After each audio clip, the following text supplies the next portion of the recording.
La ville de La Grasse, elle est vraiment exceptionnelle par le nombre de plafonds peints qui ont été conservés. Il n'y a pas d'autre ville en France ou même dans l'arc méditerranéen où on a conservé autant de plafonds peints dans une si petite ville. L'abbaye de La Grasse est fondée en 779 par Charlemagne et suite à cette fondation, elle a énormément de privilèges, d'immunité qui lui permet de devenir un des établissements les plus puissants et les plus riches du Midi de la France. Ça crée un espace de prospérité qui attire beaucoup de population. Au Moyen-Âge, c'était une véritable ville, peuplée de 2 à 3 000 habitants. On le sait parce qu'on a un recensement des chefs de famille dans les années 1340 qui indique qu'il y a 540 chefs de famille. La Grasse est assez exceptionnelle par le nombre de plafonds peints qui ont été conservés et qui ont été découverts. Il y a 3 raisons qui peuvent expliquer ça. C'est que d'abord, il y avait une population suffisamment aisée pour pouvoir les construire. D'autre part, ils ont été conservés grâce au fait que la ville se soit assoupie à l'époque moderne et donc il n'y a pas eu de nouvelles constructions de maisons. Une autre raison, c'est que ces plafonds, on les a redécouverts, ils étaient dissimulés sous des faux plafonds et grâce à une émulation de la recherche qui s'est produite à La Grasse, notamment grâce à l'association de recherche sur les charpentes et les plafonds peints médiévaux, les habitants ont pris conscience de ce patrimoine et on a commencé à enlever des faux plafonds et on a découvert des plafonds supplémentaires par ce biais-là. Il y a à La Grasse ce cas exceptionnel qu'on peut pénétrer assez profondément dans la société de cette époque. Déjà pour la fin du XIIIe siècle, ce qui est incroyablement précoce, mais surtout une floraison exceptionnelle entre 1490 en gros et 1515. 9 édifices et 11 plafonds nous permettent de nous imaginer le cadre dans lequel on vivait aux environs de 1500, un cadre incroyablement coloré. Alors, coloré sur les murs, mais en général, ces murs ont disparu. Et puis surtout, le décor est porté aussi par les plafonds.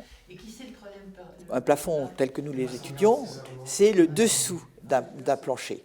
C'est ce que l'on appelle aujourd'hui un plafond à poutres apparentes. On voit les poutres qui supportent le plancher, et puis entre les poutres, des solives.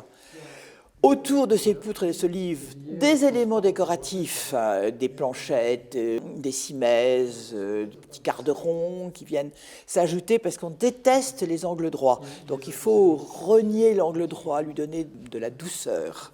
Et entre les solives, il y a ces closoirs.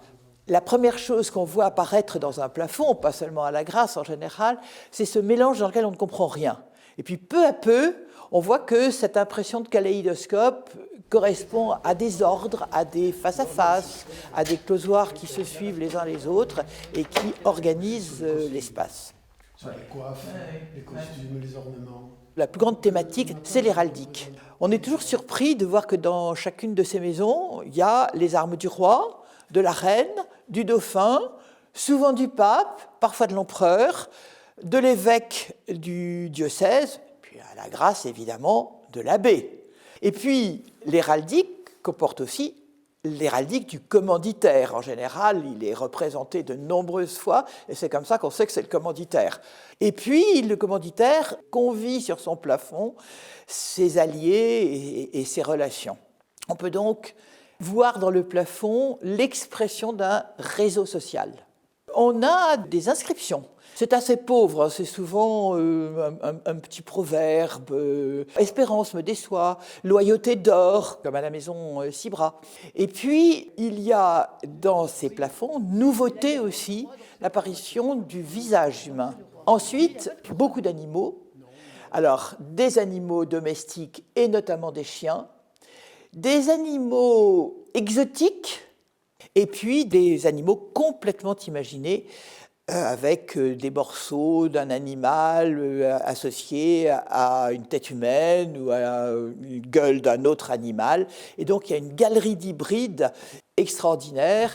1, 2, 3, 4, le quatrième closoir, c'est ce moine qui est en train de verser de l'eau chaude dans un bain. Après, il y a l'essentiel, qui pour nous est absolument fondamental, ce sont ces petites scènes historiées incroyables. Elles existent partout dans l'arc méditerranéen, mais ici, elles ont une truculence et à La Grasse plus que partout ailleurs. qui évidemment nous sidère, parce qu'on n'imagine pas aujourd'hui mettre ce type d'illustration ou d'image dans nos maisons. Et enfin, et ça c'est la spécificité d'une des maisons de la Grâce, toute une histoire qui concerne les prostituées, qui sont représentées dans diverses scènes de négociation avec les clients. C'est inouï et évidemment c'est pour nous une surprise stupéfiante.